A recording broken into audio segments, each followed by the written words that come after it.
This episode was recorded on Wurundjeri land. Luce With Attitude is not a replacement for professional medical advice. If you have questions or concerns about your own amazing brain, please speak to a medical professional.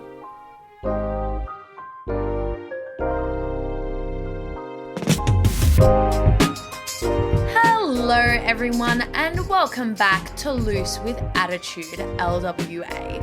I hope that you are all well and are staying safe. October is ADHD Awareness Month. Woo! It's all about us for a month. Yay! So today, in honor of that, I want to reflect on ADHD Awareness Month. Specifically, explore if we've hit a peak. We've hit the sort of glass ceiling with ADHD awareness. And I also want to share my concerns with where ADHD awareness and research is going in terms of how it's being perceived and discussed by and in the general public, and if the neurodiversity movement is doing more harm than good. So let's get into it. I'm really proud of how far we've come with ADHD awareness in science. I think that there's so much good research being done into ADHD. You know, we're now looking at the gut microbiome and how that might be linked to ADHD, you know, how the menstrual cycle affects ADHD, comorbidities. We have a wealth of research and so much research being done in ADHD, making treatments, medications, and therapies even better for us. And I'm really, really grateful for these advancements. And I'm happy with where that's going. And I think there's a lot of awareness within the scientific community, which wasn't present before. But I don't feel the same with the social awareness and advancement. I think we've hit a crappy peak with ADHD awareness. It's like we all know, I mean, most of us know that ADHD is real and here, but we're just sat with that and some really crappy takes and uninformed information that's swirling around on the internet, which is where the majority of people get their info. They're not reading scientific studies. So most of the info that they get is online and the info is crap. And I often find myself thinking, yeah, like maybe that's it. That's where it goes. People know what ADHD is, but it's via and within the internet and it won't go further. And I think that's a sad place to be. I don't want it to be like that. I want to talk about how we avoid that later, but I feel like we're not advancing alongside the science. They're moving ahead and we're kind of just stuck at the awareness part and we're kind of just happy sitting there doing nothing and kind of being lazy. I think what we're also doing is we're treating and talking about ADHD as something other than what it is, which is it's a neurodevelopmental condition. It's an example of neurodiversity. And we're conceptualizing it as a neuroses, a disability, a political identity. And this is especially true when we discuss neurodiversity. We're no longer treating it as a scientific thing, which, you know, neurodiversity, it's to talk about, you know, the variation in the human genome and how some brains develop and think differently from the majority. We're now linking it to things that are not relevant to it, like sexuality and politics. And there's actually a term that has been created, that was created quite a while ago, but it's kind of become a thing now. It's made a resurgence and it's called neuroqueer. And I want to talk about that. So the common definition for neuroqueer is kind of, well, it's this, but it's that. It's a bit of a word salad. So it was kind of actually hard to find a definition. But the common one that I kind of see swirling around is it's basically the term neuroqueer can be used as a verb, adjective, or identity label. As a verb, it refers to the act of challenging neuronormativity and heteronormativity, as well as advocating for recognition and celebration of diverse experiences and identities. As an adjective, neuroqueer describes phenomena, theories, or identities that challenge neuronormativity and heteronormativity, emphasizing the intersections and diversity of queer and neurodivergent identities and experiences. Individuals who identify as neuroqueer are often neurodivergent and queer, though this is not a necessity. And the person who coined this term has said that, neurotypical and cisgender heterosexual individuals may also identify as neuroqueer if they are actively challenging neuronormativity and heteronormativity, and especially if they are challenging the existing categorizations of gender, disability label, or sexual orientation. I had to read that out because it's a big one. So as you can see, there's a lot of word salads. It's a lot of abstract language. And it's really hard to sort of pin down because it's so much of something but nothing. And I don't know about you, but I feel that really complicates things. And it really diverts from the reality of ADHD and ADHD awareness and advocacy. I understand that there are some studies that have shown that there could be a link between neurodivergent people and the LGBT community. For example, like some studies have shown that neurodivergent people, specifically autistic people, are more likely to not only feel a disconnect socially with neurotypical peers, but also a disconnect within themselves, their mind, their identity, their sense of self, and thus may be driven to feel like, they identify as the opposite sex in order to deal with this disconnect. And whilst this might be an example of, scientific and research scientific research, which is great and all, I feel like attaching sexuality and gender to neurodiversity co-ops neurodiversity awareness and starts changing important definitions, which means that people get confused, misled, and taken in another path or onto another path when we're here to talk about neurodiversity. Of course, there can be a space for talking about those other topics, but we're talking about neurodiversity. We're not talking about, apples and chickens and oranges and this book and that book, where we're talking about something very specific. And I don't want people to start thinking that ADHD is linked to sexuality or gender expression. And it's not because these topics are taboo, but like I said, they're not relevant. They're not at all relevant. And I think it also then makes it really dangerous because then you have people who are already skeptical about neurodiversity and who are also homophobic and go, see, they're at it again. Now gay people are claiming that they don't know how to behave themselves. They're using their gayness to be, idiots and degenerates. And it's like, we don't need to give those people more fodder.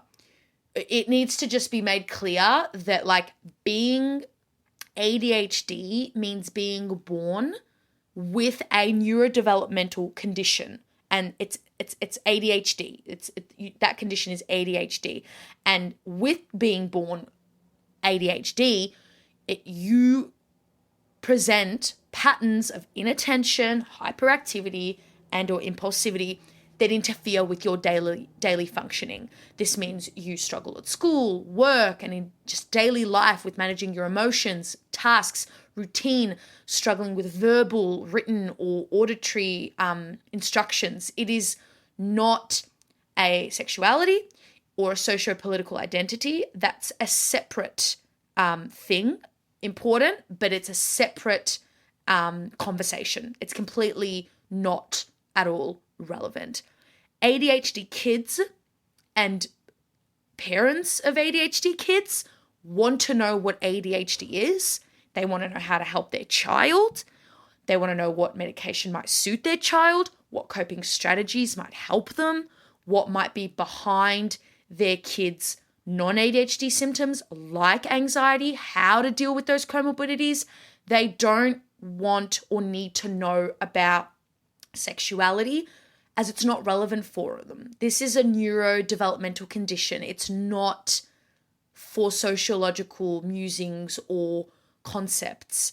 It's derailing. And I feel like the way people are now using the term ADHD and neurodiverse is just, again, derailing and going further and further away from what we have thought ADHD to be understood as. We now use neurodiverse, or, popularly just ND, to describe personality disorders, to describe just plain inappropriate behavior, and more it's being used interchangeably. If anything, if everything is neurodiverse, then nothing is neurodiverse. Neurodiversity has always referred to the concept that people's brains vary in neurocognitive ability, and that this divergence is due to neurotypes like ADHD, autism, dyscalculia, dyslexia, Tourette's, dyspraxia. Each of these neurotypes or neurological conditions makes one's brain operate differently. That's what it's about.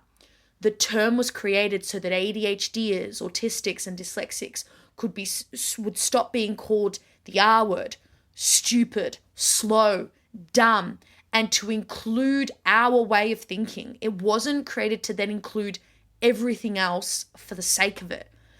Conditions like, BPD, schizophrenia, there are psychoses or neuroses. They're personality disorders and mental health conditions. They impact, of course, how one's brains function, but not the same way that a neurodevelopmental condition like ADHD does. That's why they already have their own name: mental illness, personality disorder, etc. They don't need another.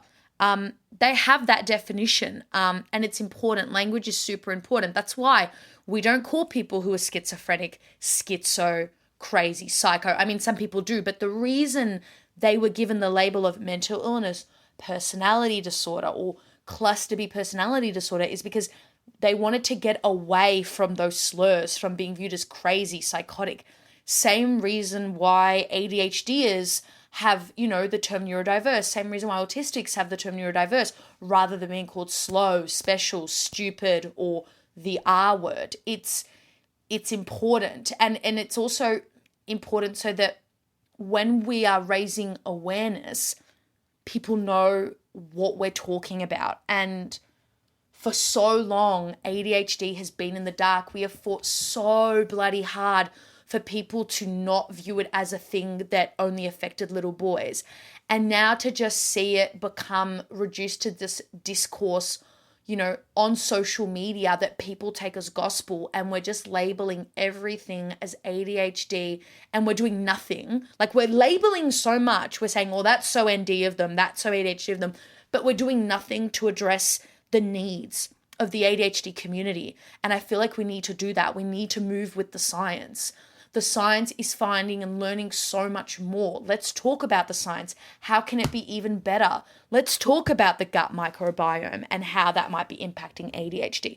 Let's talk about how ADHD is treated differently when presented in women, and how it presents differently in women because of the menstrual cycle, because of how women are socialized. Like, those are the things that are important and that matter, and that should be the main priority of ADHD awareness, not just in the month, but all around. It should not be about hot takes. It should not be about, how can we make ADHD, more abstract, more esoteric? It's not abstract. ADHD is not abstract. Not to say that sexuality is abstract. Like, it's very much real and there, but like, ADHD is not a political or philosophical talking point that you can like have at dinner with your cool friends to be like, yes, musings on ADHD. Like, we're not talking about feminism and women or whatever, or, you know, sexuality being a spectrum. We're talking about science here. We're talking about a neurodevelopmental condition that affects millions of people all day, every day, from the day they're born till the day they die. And how are we going to advocate for them and help them? How are we going to assist them? How are we going to make sure that ADHDers can get diagnosed and not have to go into crippling debt because they don't have the money to get a diagnosis? How are we going to make sure that ADHDers are not shamed for taking medication? How are we going to ensure that ADHD girls are given the same chance if we're just talking about, oh, well, actually, there's a term for this? Like, we need to refocus. We need to go back to how we were. I sound like an old lady, but we need to go back to, what was the original goal? What was the point of neurodiversity? We must ask ourselves this question. And I think when we do that, the goal and the whole point of ADHD awareness, not just ADHD Awareness Month, awareness becomes so much clearer. And I think in future months and awareness raisings, there'll be a lot more clarity and a lot more progress if we just ask ourselves those questions and try to find answers and talk about them. So that's how I feel about ADHD Awareness Month. I'm feeling a little worried about where it's going, but I think if we keep having these conversations, we might be, going in the right direction, and, we might go back on the right path. And by having these conversations, I invite you to, message me or leave a comment. What do you think? How do you feel about this? What do you think we need to do better in the ADHD awareness movement? What things concern you about ADHDers? What do you need? What do we want? Let's talk about it. Let's share. And let's keep the conversation focused, and let's keep that conversation going. So thank you so much for listening. Do not forget to follow me on the usual social media platforms, Facebook, Instagram, and YouTube, all Luce With Attitude, LWA. Follow me on Instagram. I already said follow me on Instagram and Facebook. Lol. You see, I'm losing it. It's the ADHD Awareness Month. I was going to say, don't forget to stream me on all of your favorite streaming platforms like Spotify, Apple Podcasts, Amazon, YouTube, you name it. Luce With Attitude. They will all be in the show notes. Thank you so much, and I'll see you in the next episode. Bye.